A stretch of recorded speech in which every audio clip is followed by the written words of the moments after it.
مجھے آپ کے رویے پہ دکھ ہوا. آپ کے اندر بھی مجھے بہت ہی ایک سخت مزاج جو ہے شخصیت نظر آئی جس میں رحم کا کوئی خانہ نہیں. آپ نے مریم بی بی کو کوٹ کیا کہ وہ فرماتی ہیں کہ جی میاں صاحب کو جیل میں کلثوم بی بی کی خبر ملی, اس طرح کی لیول پلینگ فیلڈ ملے. خدا کا واسطہ ہے کیا وہ یہ چاہ رہی ہیں کہ اللہ نہ کرے؟ تو میں نے بھی سنا تھا, سوچا تھا. نہیں تو آپ پھر کوٹ نہ کرتی نا. آپ نے جان بوجھ کر کیا ہے کیونکہ آپ کو پتا تھا کہ میرا جو ہے خر دماغ وہ اس کو دیکھ لے گا, اس کو بولے گا اور پھر اس کی. لیکن ابھی آپ کو میں یاد کرا, ابھی آپ نے ٹرولز کا بھی تھوڑی پہلے ذکر کیا تو ذرا چلیں. جی تو اسی لیے آپ نے آپ بھول جاتے ہیں نا کبھی کبھی. نہیں اسی لیے. ہاں تو تھینک یو ویری مچ. اب مسئلہ یہ ہے بی بی کہ یہ میاں صاحب کا بارے میں آپ ہی کے پروگرام میں جب ان کے آنے کی بہت بات ہو رہی تھی تو اس دن میں یہاں نہیں آ سکا تھا. تو مجھے اچھی طرح یاد ہے کہ میں نے یہ کہا تھا کہ اگر میں کسی طرح ان تک مجھے رسائی مل جائے تو میں ان کے پاؤں پڑ جاؤں. یاد ہے. اور میں کہوں توتیا من موتیا ایس کلی نہ جا. بالکل یاد ہے. ٹھیک ہے جی. اس وقت ثنا بچہ تھیں, انہوں نے مجھے چکما دیا کہ وہ میں آپ کو ٹکٹ دیتی ہوں. مجھے یاد ہے. وہ ٹکٹ نہیں دیا انہوں نے. وہ تو جب آئیں گی تو ان سے بات کی جائے گی. بہرحال چونکہ انہوں نے ٹکٹ نہیں دیا میں وہاں ان کے پاؤں نہ پڑ سکا تو طوطا من موتیا آ گیا. جب یہاں آیا ہے تو ان کو سمجھ آئی ہے کہ بھائی فضا تو وہ نہیں ہے جو انہیں بتائی گئی تھی. دوسری بات یہ کہ خبر میں نے یہ نہیں دی تھی کہ شہباز صاحب لندن گئے ہیں, تو وہ تو پوری دنیا نے دیکھا. ہوا یہ کہ شہباز صاحب اس سے پہلے گجرانوالہ کے راستے میں کسی سے ملے تھے تو انہوں نے کہا تھا کہ بھائی کو سمجھاؤ ورنہ اوتھے ہی رہے. اور اس کا میں نے ایک دن غصے میں یوں کر کے جب لندن میں کسی نے پوچھا, اس کے بعد سے پھر واقعہ نہیں ہوا. دیکھیے میں بات حلفاً دیانتداری سے کہہ رہا ہوں, ہنسی مذاق جوکس اپنی جگہ پہ. میاں صاحب کو اپریل 2016 میں جس انداز میں رگیدا گیا وہ یقیناً ہماری تاریخ کا ایک کافی انہونا واقعہ تھا مستقل, جس میں ہم صحافیوں کی اکثریت نے بھی کرائے کے قاتلوں کا کردار ادا کیا. صبح ایک لگتی تھی عدالت اور 11 بجے سے 12 بجے تک ایک متوازی عدالت چلتی تھی, اور ان میں اگر کوئی صحافی تھوڑا سا بیلنس رکھنے کی کوشش کرتے تھے تو وہ ان علاقوں میں نظر ہی نہیں آتے تھے, انہیں اڑا دیا جاتا تھا. اب بھی 2-3 سالوں سے ذہن بنائے گئے ہیں لوگوں کے, ان کو آپ رینگ کر زمان لوگ کہتے ہیں لو جی آج کل تو بڑے مہربان نے عدالتاں خا. بات یہ ہے کہ اگر واقعی کو فیور کر رہا ہوتا, میاں صاحب کو نئے نہیں آئے ہیں, 1980 سے پار گیم میں ہیں.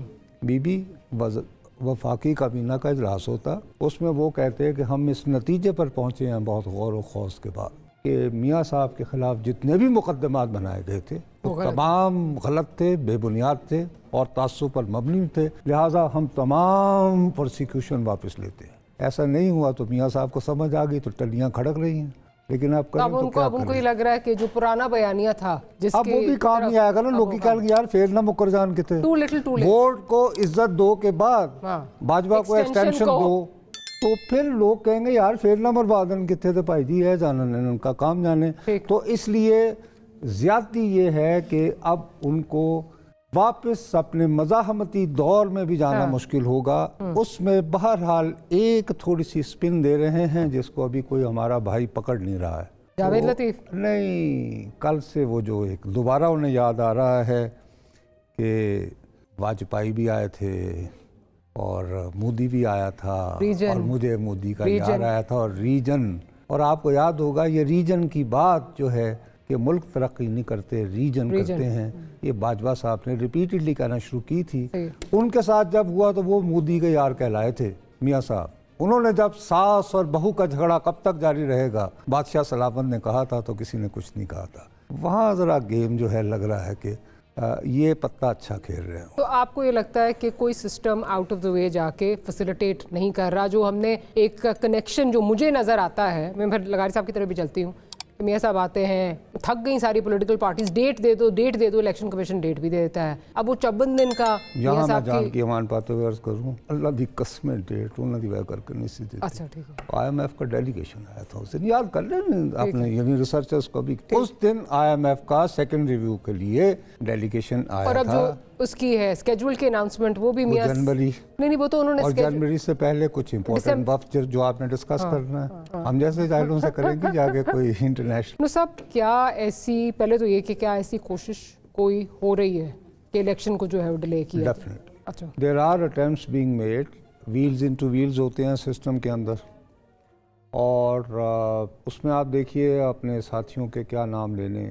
ہمارے تو بہت سینئر ساتھی وہ دہائی مچا رہے ہیں کہ پاکستان کی اکانومی ایک دم سے معجزانہ طور پر بہت اچھی ہو رہی ہے، تو اب وہ خدشات کا اظہار کر رہے ہیں کہ ہماری بزنس کمیونٹی کو یہ خطرات لاحق ہو گئے ہیں کہ یار یہ کہیں انتخاب ہو گئے تو اس ہاڑا ہوڑی میں کہیں یہ استحکام نہ خراب ہو جائے۔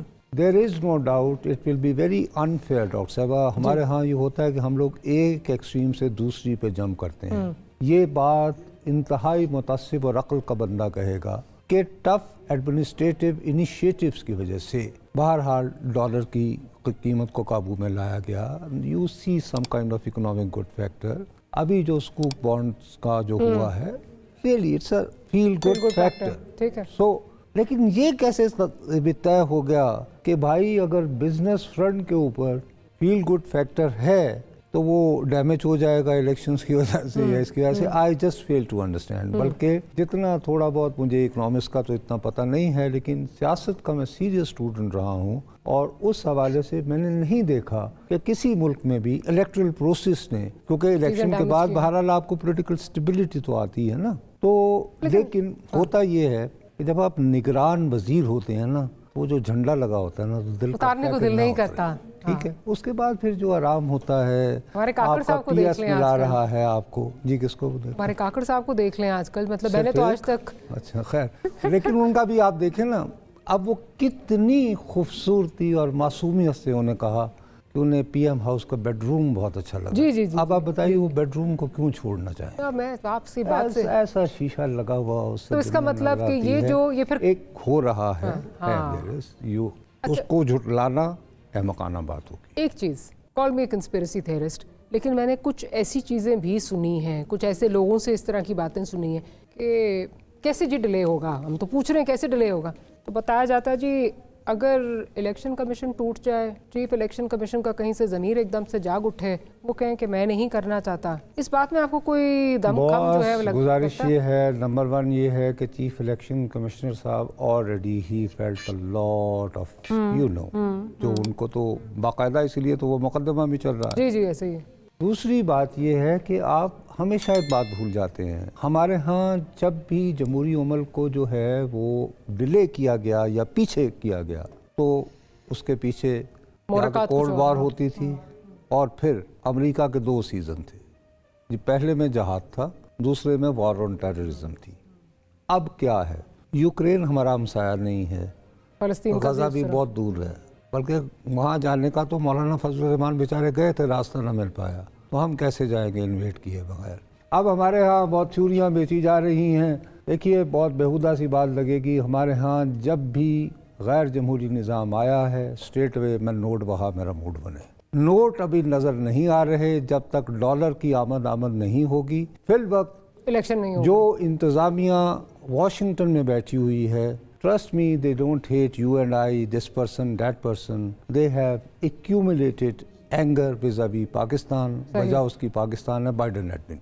ٹھیک ہے، تو آئی ایم ایف نے جو کرنا ہے بابو ان سے پوچھ کے کرنا ہے، تو وہ چاہتے ہیں، فرض کریں خدا نخواستہ اگر الیکشن کے پاکستان کے مفاد میں بھی نہیں ہیں تو وہ آپ کو فورس کریں گے گو دیئر، لیٹس سے اگر آپ نے کانسپریسی تھیوری پر ہی جانا ہے، صحیح، so I find it extremely difficult.